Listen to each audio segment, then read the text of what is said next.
साथ मौजूद हैं राज्यसभा सांसद शिवानंद तिवारी, जो कि आजकल आम आदमी पार्टी को समर्थन कर रहे हैं। आइए हम सब जानते हैं कि आम आदमी पार्टी, जिसकी पहले बोला जाता था कि आम आदमी पार्टी एक ऐसी पार्टी जो भ्रष्टाचार से लड़ रही है, आज उनके खुद के मुद्दे कहीं ना कहीं नदारद हैं और उनके खुद के लोग, यहाँ तक कि पार्टी के कैंडिडेट्स अपना टिकट वापस करके जा रहे हैं। ऐसे में आपका समर्थन? नहीं, पार्टी का कौन कैंडिडेट किस लिए टिकट लौटा रहा है इसके बारे में हमको बहुत जानकारी नहीं है, लेकिन हमको लगता है कि इसके पीछे सबसे बड़ा कारण ये है कि आम आदमी पार्टी में इतनी क्षमता नहीं है कि सारे उम्मीदवारों को मैंने मोटी रकम दे के चुनाव लड़वाने की व्यवस्था करे। ये स्थिति नहीं है। जैसी कि हमको जानकारी मिली, कल लोग बता रहे थे कि पूरे लोकसभा चुनाव के लिए उनके पास 18-20 करोड़ रुपए चंदे के रूप में है। उसमें कोई आम तौर पर जो चुनाव लड़ते हैं पॉलिटिकल पार्टी की ओर से, लोकसभा का चुनाव खास करके, उनको ये उम्मीद रहती है कि पार्टी से हमको माने ठोस आर्थिक सहायता मिलेगी।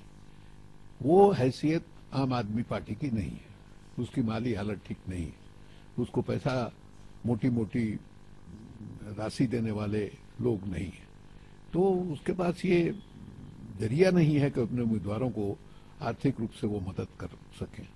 और राजनीति करने का तौर तरीका इतना बदल गया है आजकल कि कम पैसे में चुनाव लड़ना लोगों को मुमकिन नहीं दिखाई देता है। एक जमाना था 52 में, 57 में, 62 वगैरह में, जहां बहुत कम पैसे में लोकसभा का चुनाव भी लोग लड़ लिया करते थे। अब वो स्थिति है नहीं।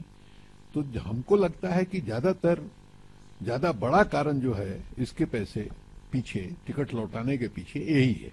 लोगों का अपना मानना है कि आम आदमी पार्टी अपने मुद्दों से भटक रही है, मुद्दे नहीं रहे और वो उस टाइप में कार्य नहीं कर पा रही जिसके लिए वो खड़ी की गई थी। अब ये आप अपनी बात कह रहे हैं, हमको तो कहीं नहीं ऐसा दिखाई दिया। हम तो पिछले एक हफ्ते से आम आदमी का प्रचार कर रहे हैं। हम गुड़गांव में 4 दिन रहे। कल आनंद कुमार के लिए हम 4 मीटिंगों में रहे और हमको कई आदमी वहां मिले और हमने देखा लोगों में जो उत्साह है। तो हमसे किसी ने सवाल नहीं किया, या हमारे साथ और जो लोग थे आम आदमी पार्टी के नेता, एक दो मीटिंग में गोपाल राय भी थे, आनंद हर मीटिंग में थे, लेकिन कहीं से कहीं कोई ये सवाल नहीं पूछ रहा था कि आप मुद्दों से भटक गए हैं। मुद्दों से भटकने का मूल सवाल भ्रष्टाचार का है। एक ही आरोप जो विरोधी हैं लगाते हैं, सोनिया गांधी जी ने लगाया, अभी परसों उनकी मीटिंग हुई, कि सरकार चलाना बच्चों का खेल नहीं है। ये एक आरोप लगाया और हमने देखा कुछ लोगों ने इसके बारे में लिखा भी है कि सरकार छोड़ करके अरविंद केजरीवाल को अलग नहीं होना चाहिए था, सरकार चलाना चाहिए था और साबित करना चाहिए था। सरकार बनाने का मकसद क्या होता है? सरकार बनाने का मकसद अगर सिर्फ सत्ता का सुख लेना हो तो ठीक है, सरकार आप जितना दिन तक चला सकते हैं चलाइए। जैसे 10 वर्षों तक मनमोहन सिंह जी ने सरकार चलाया। सरकार एक माध्यम है, जरिया है।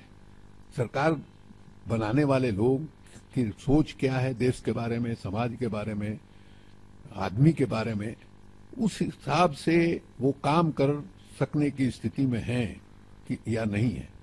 अगर कर सकने की स्थिति में हैं, इतनी ताकत है उनमें, तो उनको निश्चित रूप से जितने दिन तक मौका मिले, जितने दिन तक जनता मौका दे, सरकार चलाना चाहिए।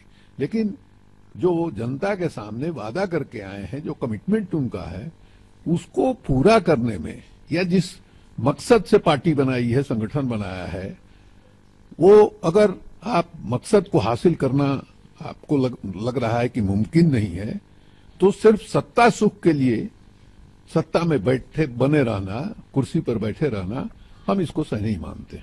क्या आम आदमी पार्टी में जाना कहीं ना कहीं आपकी मजबूरी रही है? क्योंकि पिछली बार आपका स्टेटमेंट था कि घर वापसी करना चाहते हैं, आरजेडी में जाना चाहते हैं, वहां पे आप नहीं पहुंच पाए। देखिए ना, हम जो है, घर वापसी का कोई सवाल नहीं है। मेरा घर जो है, ऐसा नहीं है कि मेरा कोई घर है। वो हम लोग सब आदमी एक साथ थे, नीतीश कुमार हो, लालू यादव हो, हम लोग हों, सब लोगों ने जनता दल में एक साथ जो है काम किया है। एक साथ मिलकर के सब लोगों ने लालू यादव को मुख्यमंत्री बनाया है। इसलिए कोई घर है और हम कहीं बाहर थे, ऐसा ये जुमला माने माकूल नहीं है। तो उसके बावजूद आरजेडी में ना पहुंचना, आरजेडी में नहीं पहुंचने का कारण है कि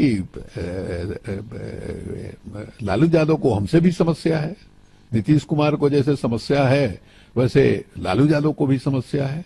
और समस्या इन कारणों से नहीं है, एक संस्कृति बन गई है राजनीति में सर झुका के रहना और हाँ में हाँ मिलाना। हम इन लोगों से पुराने आदमी हैं, हम जो है 1974 वाले नहीं हैं, हम समाजवादी आंदोलन वाले हैं।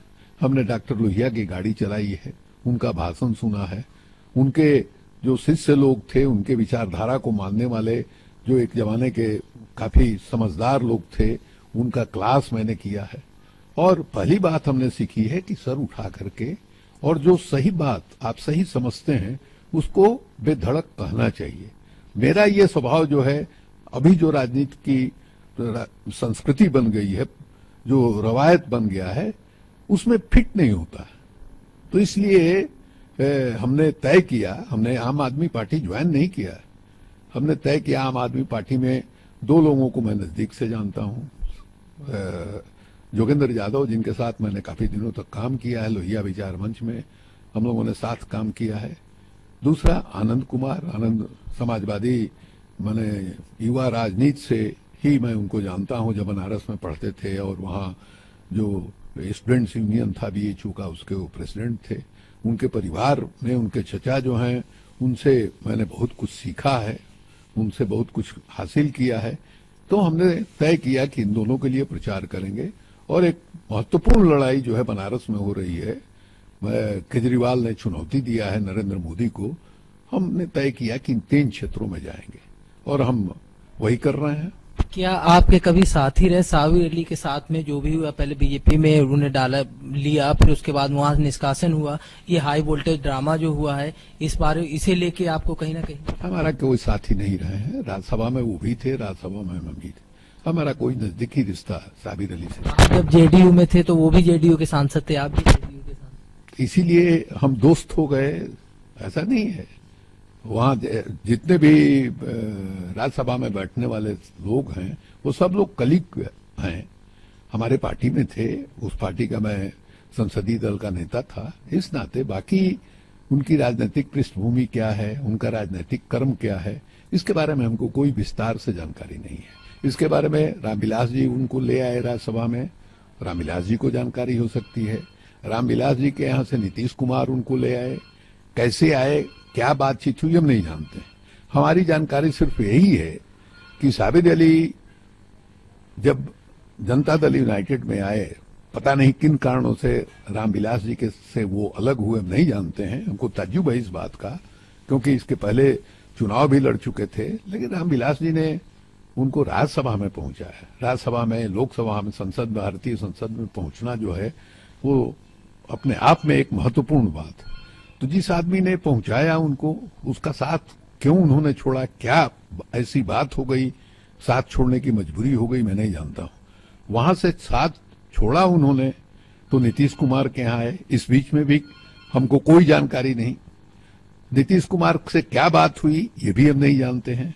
हमको ये जानकारी जरूर मिली कि खुद साबिर अली ने हमको बताया कि नीतीश कुमार से उन्होंने एक ही शर्त रखी कि आप हमको दोबारा भेजिएगा तब हम आपके पास आएंगे, और नीतीश कुमार ने दोबारा उनको भेजने का वादा किया। और यही नहीं, जिस दिन ये हुआ कि नहीं दोबारा वो नहीं जाएंगे या हम तीनों आदमी दोबारा नहीं जाएंगे, उस साबिर अली के कहे के अनुसार 15 दिन पहले बिहार निवास में और लोगों के सामने नीतीश कुमार ने, ये जब किसी ने पूछा कि साबिर अली तो रिटायर करने जा रहे हैं, तो उन्होंने कहा कि नहीं साहब, ये फिर राज्यसभा में जाएंगे, तो नहीं गए।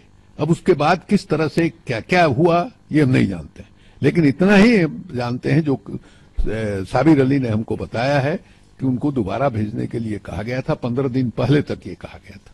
तो हमको लगता है कि निश्चित रूप से पार्टी में शामिल किया होगा।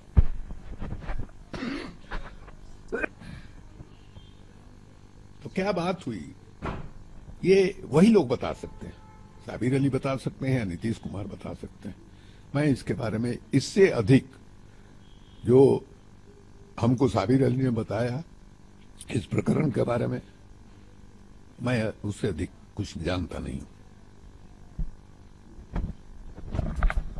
ये थे शिवानंद तिवारी, जिनका साफ कहना था कि वो साबिर अली के सिर्फ कॉलीग रहे हैं और व्यक्तिगत उनका कोई रिलेशन नहीं रहा है। साथ ही आम आदमी पार्टी के साथ वो प्रचार कर रहे हैं और उसे समर्थन दे रहे हैं। कैमरामैन पंकज साथ अमित दुबे, चैनल 1 दिल्ली।